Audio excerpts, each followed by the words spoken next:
धुळे जिल्ह्यातील धमाणे नेहाळोद रस्त्यावरील रेल्वे बोगद्याच्या उंचीचा प्रश्न अखेर मार्गी लागल्याचे चित्र आहे। स्वराज न्यूजने 30 ऑगस्ट 2025 रोजी हा विषय ठळकपणे मांडल्यानंतर प्रशासन आणि रेल्वे विभागाने तातडीने दखल घेतली।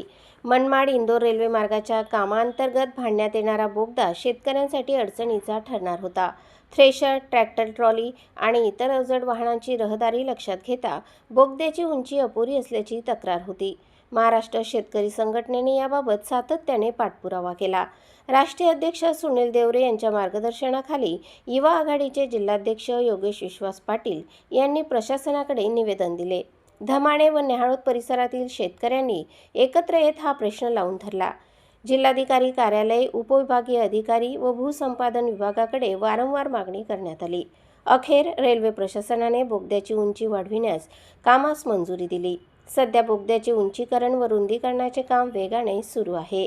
या निर्णयामुळे परिसरातील शेतकऱ्यांना मोठा दिलासा मिळाला आहे, कारण हा मार्ग अनेक गावांना जोडणारा मुख्य दळणवळणाचा मार्ग आहे। स्वराज न्यूजच्या बातमीचा हा थेट परिणाम मानला जात आहे। प्रशासन, लोकप्रतिनिधी आणि शेतकरी संघटना यांच्यातील समन्वयाचे हे उत्तम उदाहरण आहे। योगेश पाटील यांच्या प्रयत्नांमुळे शेतकऱ्यांच्या महत्त्वाचा प्रश्न सुटल्याची भावना ग्रामस्थांमध्ये व्यक्त होत आहे। लवकरच हा बोगदा पूर्ण क्षमतेने वाहतुकीस खुला होणार असून शेतीमाल, वाहतूक आणि ग्रामीण संपर्क सुलभ होणार आहे।